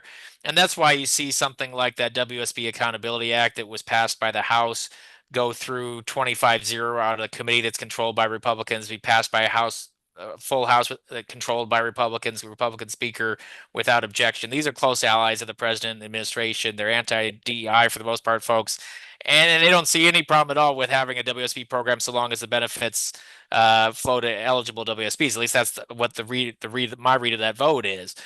So that tells me that they understand that these are important contracting programs. They're not DEI. They're correcting what the SBA has those solid statistics on underrepresentation by women-owned businesses in the field. They're helping people across the country of all political persuasions. So yeah, I don't see that right now. I haven't seen any bills in Congress to eliminate 8A program or eliminate WSB program in this session of Congress, anything like that.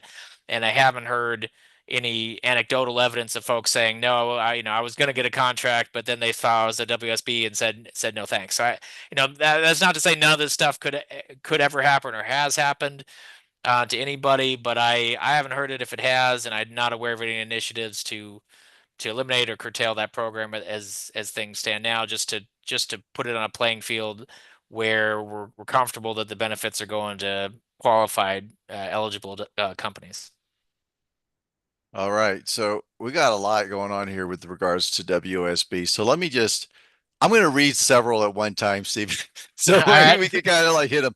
Yep. All right. So with the SBA taking even longer to do the WOSB certification and taking away self-certification, is there a way to mitigate this shortfall?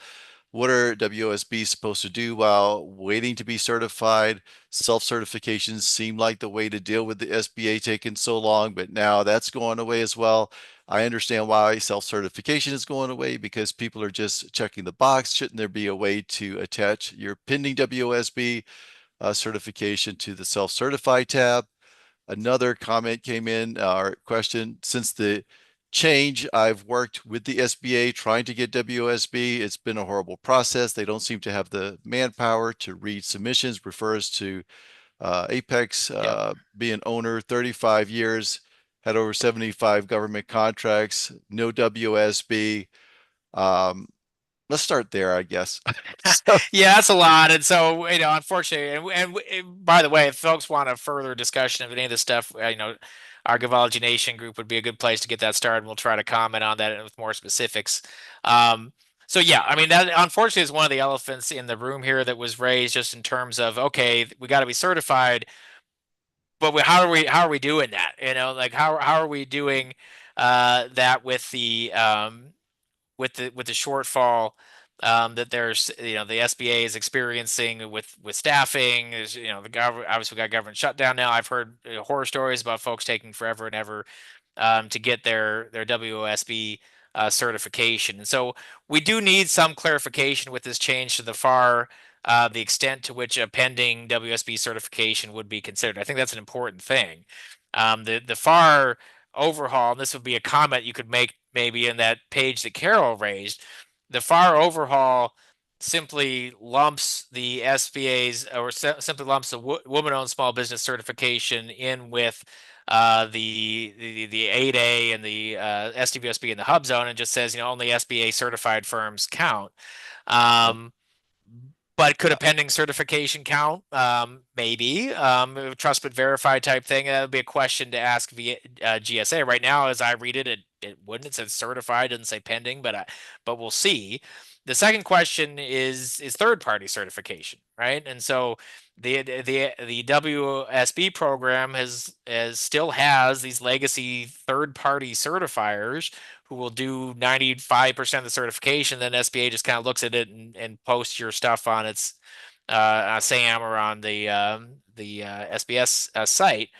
And so you can choose to pay. And someone says, yes, they charge a lot of money. Yeah, I know they charge a lot of money. And so, but it's a business decision that you got to make. The SBA certification is free. The third party certifiers are not. And so speed is of the utmost importance. There are 4 third party certifiers out there.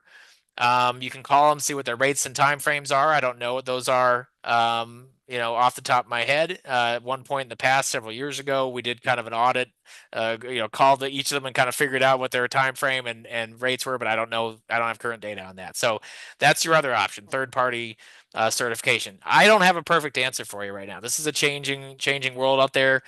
I can't make SBA process your application faster. I don't know anybody who can. I can't make the third party certifiers do your application for free. All I can tell you is what options are out there, knowing that folks are coming at it from a different perspective, and knowing that we need some clarification from the FAR drafters as to would a pending certification count? What do they think about third party certifications? Is SBA certified include a third party? We don't have the answers to that. They literally posted the revision to FAR Part 19 and then got shut down. So that's where things stand right now. Yeah, so a little bit of a clarification point too, because we've had there's one question that says, so those of us who recently renewed our WSB third-party certification, are you saying RFPs are limited now because we're not 8A? I thought self-certification No, was abandoned by SBA after no, COVID.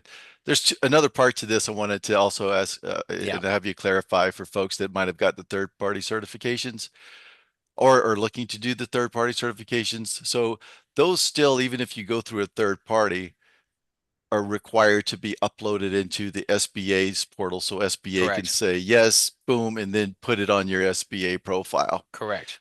So be careful out there too, because there's People companies don't that load them might to say SBA that or they're whatever. a Yeah, third party certifier, but they're not like an official third party certifier. So you're going to want to Google the actual SBA page for the WOSB program to see their list of third-party certifiers that can work with you. Um, so I'll yeah, defer yeah. to So you there on there are that one. four of them, and yeah, go to the SBA website, and it will have that framework that Carol just mentioned. It'll say here are the four third party certifiers. Get your certification, then come back to us with that and a little bit of more information. We will look at it and then put you on our website as being WSB, and you need that final step to count for contracting officer purposes. I apologize for any lack of clarity. We've been talking about a lot about woman owned. We talked about 8A, and there's no relationship there at all. So to be perfectly clear, at the prime contracting level, since 2020, October 2020, it to be eligible for a woman-owned small business set aside or sole source contract at the prime contracting level, you had to be certified. You've had to be certified for about 5 years now and that could be through a third party and then posted to SBA by SBA or could be through SBA. Either one counted equally. However, since 20 for even though that was required since 2020, you were allowed to self-certify to be a subcontractor to a large prime and count toward that prime subcontracting goals, and you could self-certify for purposes of the government figuring out its own 5% compliance. It's that second piece, it's the self-certification for subcontracting that has changed now. The Revolutionary Fire Overhaul does not do anything with respect to the 5-year-old requirement to be certified for women-owned small business set aside and sole source contracts. That has nothing to do with 8A. Never has. But what was changed now is that if you're not trying to get those prime contracts that are set aside for women-owned small business or sole sourced, but have been self-certifying as a subcontractor to large primes who are counting you toward their subcontracting plan goals, that's what you're going to need the certification for moving forward. That's the change that has been made by the Revolutionary Fire Overhaul. And so the 8A, I know we talked about there's a lot of stuff in there, so I apologize again for the confusion. That's a separate track, separate program. Doesn't have anything to do with the women-owned small business certification. It was just something that is a related program where some folks may hold both certifications or be interested in looking at an 8A certification as a supplement to the woman owned, given that a lot more dollars are awarded through 8A than vehicles than through women owned vehicles. Yeah. All Yeah, and right. someone said the women owned small business offices shut down. Yeah, and most of the small business offices, if not all, maybe not all. I think I saw at least one that was still open, but a lot of these offices are not open, and SBA and OSDBUs and so on. Yeah, it is getting challenging because I think SBA is losing a lot of employees as well, which process the certification. So it's getting to be a little bit frustrating. I understand. I mean, and we've seen it before where, sometimes it's taken even with the 8A certifications. When I worked at the SBA back in like 2010 timeframe, uh, I was seeing people would take 2 years to get it, and then they've got better. And then, but with the loss of staffing, it may be what it is, and it's unfortunate. Um, an anonymous attendee posted, "Thanks for the great session. I encourage you to include a few WOSB owners in future dialogues.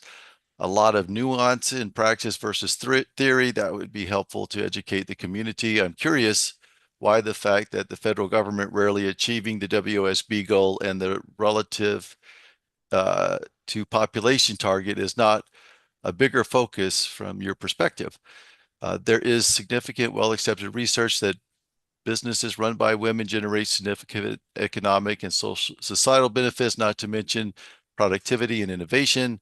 Under an administration obsessed with meritocracy, how does SBA and Congress reconcile these numbers with a group that represents half the population and frequently outperforms male-led businesses? Any suggestions on how we improve visibility on the issue? Yeah, and so I'm not a lobbyist. I'll start with that. I'm a lawyer. I'm not in that world. But yeah, I mean, I think that there's a problem here, and part of the problem is being masked by the fact that we got close to this 5% goal, even though the vehicles themselves are barely being used, 0.35% for set asides for what women own, 0.02% for sole source. So part of it is that the double counting is masking the extent of the problem, I think. The double counting of self-certified companies, some of whom don't qualify. That's part of the problem. I think part of the problem also is honestly is the way the SBA does its scorecard every year. SBA scorecard every year, the system that they have set up, which this part is not required by law, gives letter grades to the government as a whole and to each individual agency, and there's nothing in statute that requires letter grades. But the system allows, and in fact has for years given the government A grades despite missing the woman-owned small business goal, right? And so, in fact, last year out of the 10 prime and subcontracting goals, their 10 prime contract goals or 10 subcontracting goals, government only met five, as I recall, 50%, which when I went to high school, that was an F, right? But the government got an A.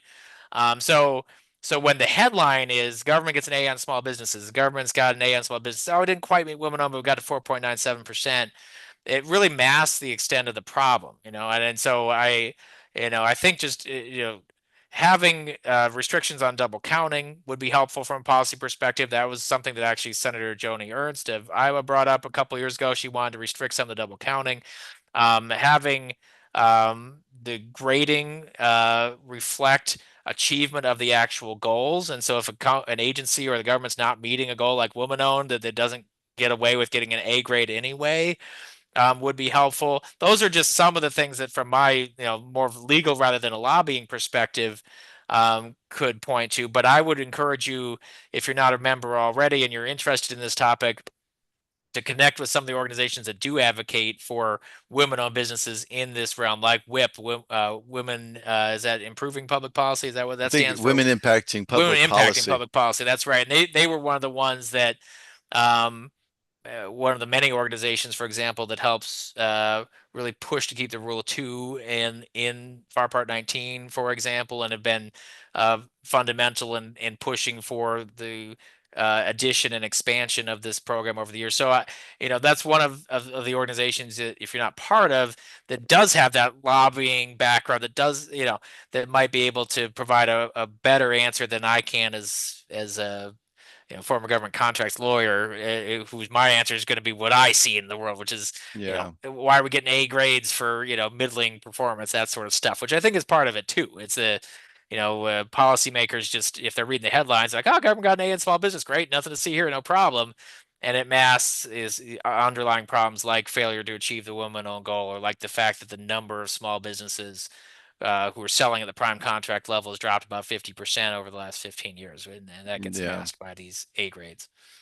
And one of the things that I would go back to is something I mentioned earlier. I think more women-owned small businesses really should look into trying to get into the 8A business development program and make their case for it. I really believe, and I've thought about this a lot over the years, but I really believe that there are a lot more people qualified for this program than they realize that, and so I think that if you think about your history as a business, for one, there's to the two sides of it, social and economic disadvantage. You've got to meet both sides. Most of us easily meet the economic disadvantage, all of us, right?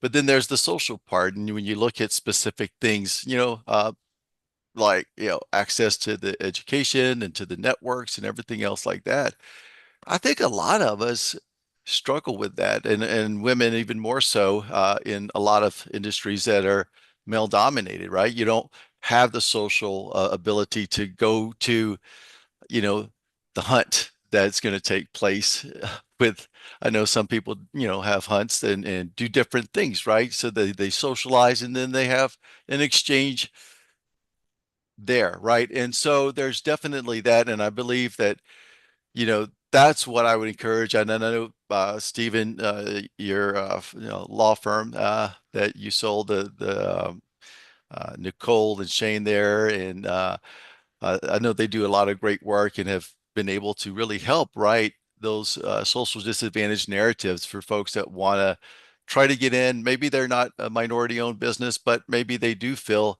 that disadvantage, but they just don't know how to communicate it. Yeah, And it's a good point, and the more of these certifications you have, maybe the better in some cases. You got to target it right, know who your audience is. But the 8A is, a lot more dollars flow through that program than the woman owned. It's just how it is right now. So it's worth looking into. If you qualify as an economically disadvantaged woman owned small business, you already meet the economic components of the 8A program. The thresholds are the same, and so if you're an EDWSB, then you already are halfway there because mhm. you've gotten the economic component. So it's just the social disadvantage piece. And there's this historic mindset that unfortunately even a few former SBA officials in many years past reinforced that that program is only for minorities. That's absolutely not the case. I've helped a number of Caucasian women be admitted to that program, and this might actually be a good time for that. I can see SBA leadership saying we want to make sure that we have a broader, ethnic and racial base within our program, so that it's not looking like it's some sort of DEI, which it's not. And so it might be even a better time than it has been in the past for that. There's also this confusion sometimes that you have to prove that beyond a reasonable doubt, like you were, up in trial trying to convict someone of a murder or something, that you experienced bias or discrimination. You have to bring in third-party evidence. You don't have to do any of that stuff. You have to write a sworn statement that talks about specific incidents in your life, and the SBA has to take you at your word that that stuff happened, unless it's, facially ridiculous, or they have contradictory evidence somehow that the stuff didn't happen. And so it can be easier than you think to make this case that you experience this sort of bias or discrimination, assuming that you have. You got to be honest on the in this world. So it can be worth talking to somebody who's an expert, someone with an Apex accelerator, someone like my former colleagues, who could give you a read on that, give you a consultation, and say, hey, based on what you're telling me, here's what I think your chances are. But for a lot of women who may not be minorities, the odds are probably better than they think when it comes to making that case. Yeah, and I think one fix, if there was something that we could really do to wave a magic wand and fix this, is to, and it's not going to happen with the RFO rewrite because that's not the SBA, but I really believe that the SBA could do more to open up that 8A business development program to incorporate more like examples of, people who have disadvantages, because I think everybody comes in beyond the economic disadvantage of things.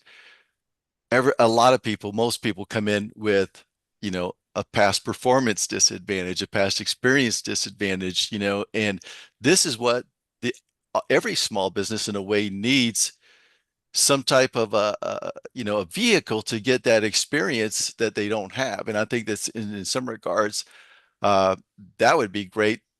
That would require that, though, I think Congress give the SBA more money to support that.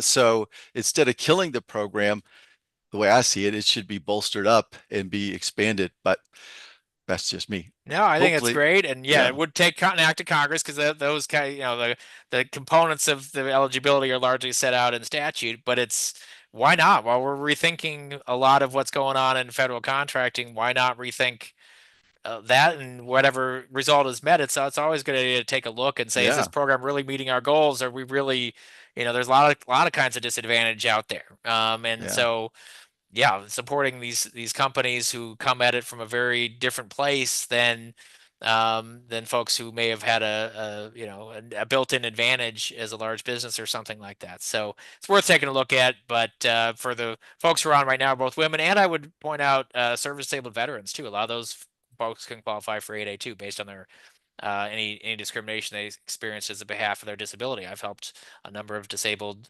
individuals, veterans and non-veterans, who are not minorities, get their 8A. yeah. All right, we might have time for one or two more questions. And by the way, I did post the link somebody asked to post with that page where it has the new FAR 19 overhaul where you could submit your feedback. So that's in the chat. Um, Next question from Leslie Faircloth is, what are Yeah, your Leslie, thoughts? good to see you. What are your thoughts on the RFO of Part 19 with respect to the requirements for PCOs to first try competing under an 8A GWAC prior to issuing an 8A sole source? How do you see this impacting entity-owned 8A companies? And that's another part we didn't Yep. even really get a chance to address with some of the things with the 8A program. Yeah, that's a great question, Leslie. And so yeah, that's the one that we didn't really talk about with all the stuff that's going on. But yeah, one of the pieces of the RFO for 8A essentially says, compete before you sole source in using existing best in class type vehicle, that's that sort of thing. Um, and so, Leslie kind of hit the nail on the head there, is how's that going to potentially impact these entity owned agent 8As. It could impact others as well. A lot of 8As get a good chunk of their work through sole source contracts. Entity owned companies that are owned by Indian tribes, Alaska Native corporations, Native Hawaiian organizations primarily, have different, sometimes reliance on these sole source vehicles depending on their specific situation, because they're not capped at the same dollar values as everybody else. They can get very large sole source 8A contracts. You just, no matter how many competitive 8A, how many 8A certified folks would compete if it were competed. So yeah, I mean, I think for entity owned companies, they're still often, because of their special affiliation rules, they are often able to um, handle work that's larger than a typical AAA might be able to handle, and so I think they may end up competing for more of that work, but the competition would probably be limited still for some of these larger contracts to some of those larger entity-owned 8As. But it could also impact regular 8As too. We saw, as you said, the 8A sole source work was 115 times the value of the woman-owned sole source. It's a lot of dollars out there. It's 2.5% of the federal procurement budget, something like that, is 8A sole source. So it's going to be a big change, I think, in some of these entity-owned companies specifically, but other 8As who get a lot of their work through sole source may have to compete for some of those dollars moving forward, and that's going to be a big culture shock, I think, for some of them. So it'll be interesting to see how that plays out. It's a great point, Leslie. Thanks for being here. And Leslie could be teaching this stuff. She's extremely knowledgeable, great small business advocate. So Yeah, thank you we'll for have that. Leslie on in the future. Absolutely, we need to do that. One last quick question, Stephen, and then we'll let you go. I know you had ahead, and you can keep this one short, but we've had so much discussion about the programs and everything like that in terms of the why maybe the 8A gets so much more utilization over WOSB.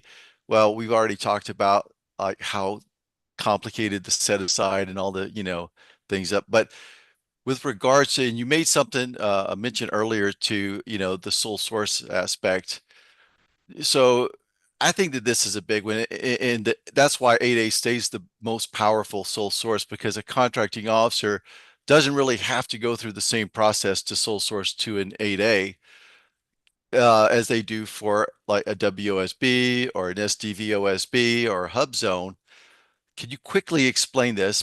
But also, my question is, Do you think there's room to ask the Revolutionary Far Council to be able to make that language just equal across the board so that it's like if they want to go to a WOSB, they don't have to jump through additional hoops? Yeah, good question. And then I do have to run because I've got a meeting at the top of the hour here. Um, so the 8A historically has been much more powerful on the sole source for two reasons. One, we just mentioned, which is the ability to award sole source contracts to entity-owned companies at any dollar value, and so that those companies don't have that same benefit even when they're hub zone certified. They can't get those contracts sole source at any dollar value through their hub zone. It has to be through their 8A. So that's one.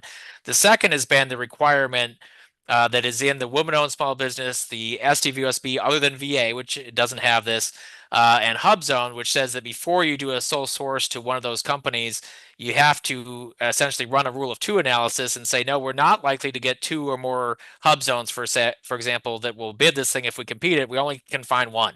And you have to do that. So if there are two hub zones, you have to compete it at any dollar value. If there are two women owned, you have to compete it. So you only get to use that sole source authority when your market research only shows the likelihood of having the one. And so 8A is not like that. 8A has historically been you could do market research and find 50 that would be likely to submit if you competed it, but you can still sole source to the one. It makes it much easier from the contract officer's perspective. Some of that's going to change based on the piece that Leslie brought up there. But that's typically what's been why 8A, those two things, why you see many more dollars awarded through 8A than through the other programs is that and with respect to eliminating that market research requirement, that would take an act of Congress, as I see it. I think that's in Mm, the statutes for those programs. hmm. That is the way that it works though for the VA, for the SDVOSBs and VOSBs. They can do that without that running that same research. And you'll see that even though VA is not nearly as big as the DoD, in terms of SDVOSB sole source contracts, VA accounted for almost half of those last year in terms of the dollars. Just the one agency, and it's because they don't have that restriction on the two, and they even internally sort of disfavor it anyway. They could be doing more, I think, Yeah. but they still did like half of the SDVOSB sole source contracts because their authority doesn't require them to run that rule of two, different sort of rule of two, but it doesn't require them to find that there's just one capable qualified company before they sole source. So that's something that Congress could do. I know they've looked at it with respect to setting up a new program for veteran-owned small businesses that would have that same sole source power as the 8A. That's something that could be coming as early as next year if the Senate passes it. It's passed the House, so something else that I've written on in my newsletter that folks can find out about Yeah. if you're interested in that. All right, guys. Stephen, thank you so much. I'll let you head out and we'll say goodbye. And I'm going to get these questions, all the questions. I'm going to copy those and I'll work to get some answers back out to you guys. So, but thank you so much for the extra time today, Stephen. And thank you guys all for joining us. Join us again in the future. We're going to keep up the conversations and definitely I look forward to, continuing these types of discussions. And collectively, I think we could maybe have some progress as a result of our combined efforts. So again, thanks everybody, and we'll see you next time. Thanks, Carol. Thanks, everyone.